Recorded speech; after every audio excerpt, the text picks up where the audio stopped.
सहज उपाय अति कम समय केमती आम भोजी भात स्टाइल रे आम खीरी बनवा से पुणी बिना चाउल ये आप देखिकी जापे तार कलर आ तार टेक्सचर केमती होती तो कलर भी परफेक्ट आमर बनी भोजी भात स्टाइल रे खीरी। तो चलतु दशहरा आसूची निश्चित भाव में खीरी ट्राए करूँ समस्त को पसंद आसो। केतोटी छोट छोट टिप्स आपण मान सहित शेयर करी आपण मैंने भिडियोटा को फुल देखिए। खीरी बनवाई मुझे हाफ कप नहीं साबुदाना। आज आम खीरी चाउल बनवानी आज साबुदाना खीरी बनवा से पुणी भोजी स्टाइल रे। हाफ कप साबुदाना आपण छोट कि बड़ दाना नहीं पारे। साबुदाना को प्रथम आम गोटे बाउल को ट्रांसफर करवा से अल्प किछि पानी ऐड करवा। ध्यान रखिए पानी बेसी ऐड करेंगे साबुदाना बुड़ीला भली पानी ये ऐड करेंगे।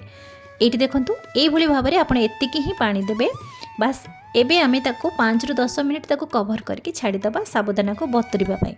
ता भितर आमे एठी गोटे छोट पैन नहीं से आमे गोटे चम्मच देसी घी से अल्प किछि ड्राई फ्रुट्स देके आमे ताको टिके हल्का भाजी आनिबा। आपणको मन पसंद रे ड्राई फ्रुट्स नहीं पारिबे।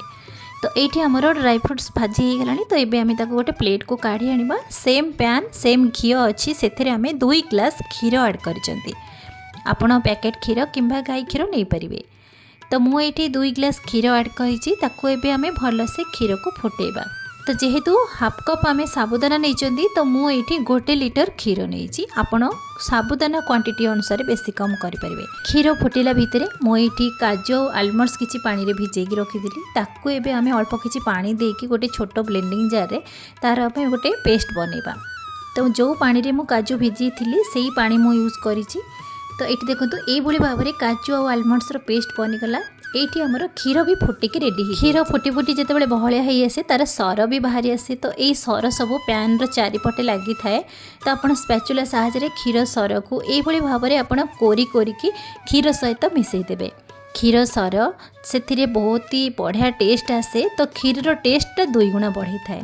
ये आम ऐड करवा काजू आलमंड्स जो आम पेस्ट बनी थिले। तो काजू पेस्ट को ऐड कर सारापर आम क्षीर को पुणी किसी समय फुटेबा। एथिरे आम मिल्क पाउडर कि कंडेन्स मिल्क भी ऐड करना से काजू पेस्ट को निहाती ऐड करेंगे। देखिए खीर टेस्ट भी बहुत बढ़िया आसो आ तार टेक्सचर भी बहुत ही क्रीमी क्रीमी टेक्सचर आसो। क्षीर फुटी आसिले मुझे 1 चम्मच गुजराती पाउडर ऐड करी चोपा सहित मुझे पाउडर ऐड करी। एबे आम सब जिनस को भलसे मिक्स करके किसी समय आम फुटेबा।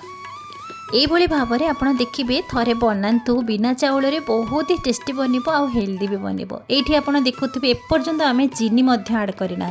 क्षीर जी समय आमर फुटी आसलानी ता भितर आमर साबुदाना भी फुलिकी रेडी हो जाइए।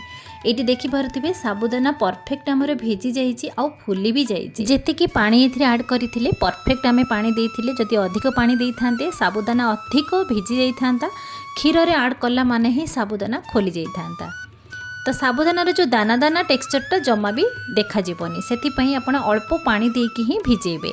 एबे आमे क्षीर रे साबुदाना को ऐड करके आमे पुणी एमती मिक्स करवा।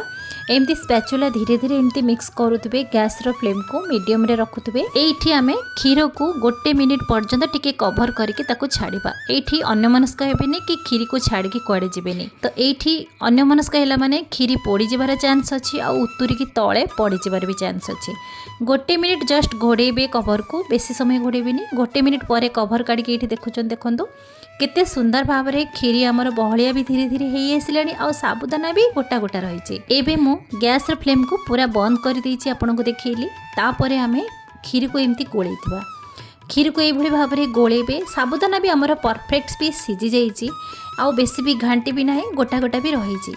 तो खीरी को यही भाव में मझे मझे एमती गोलेबे। जदि आपको डाउट अच्छे तो साबुदाना को एमती चेक करेंगे।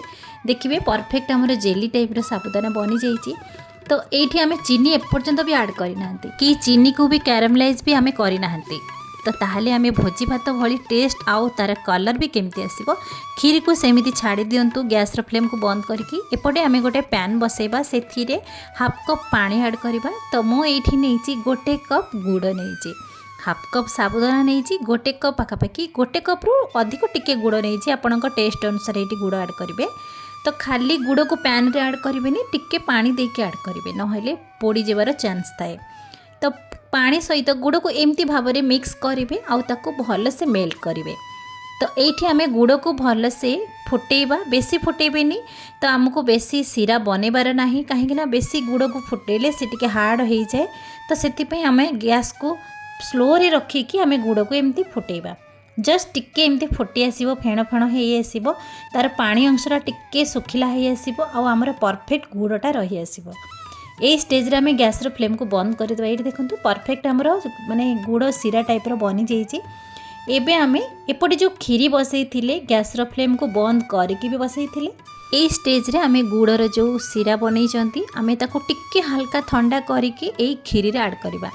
आपण भाबुथिबे गुड़ को जदि आमे डायरेक्ट ऐड करबा तो डायरेक्ट गुड़ को ऐड करले क्षीर फाटी जिवो आ खीरीटा छेना छेंडी जिवो। तो से आम खीरी परफेक्ट आम बनई सारिबा। गैस रो फ्लेम को बंद करबा, खीरी को टिके हल्का भी ठंडा करबा। एपटे गुड़र पाग बनईकी आम एमती गोटे हाथ रे गुड़ को ऐड करबा, गोटे हाथ रे स्पैचुला एमती गोलौथिबे। तो खीरी अत्यधिक गरम थिले जदि गुड़ को आम ऐड करूचंती ना परफेक्ट आमर खीरी बनी बनी से छेना छिंडिला भली हेई जिवो।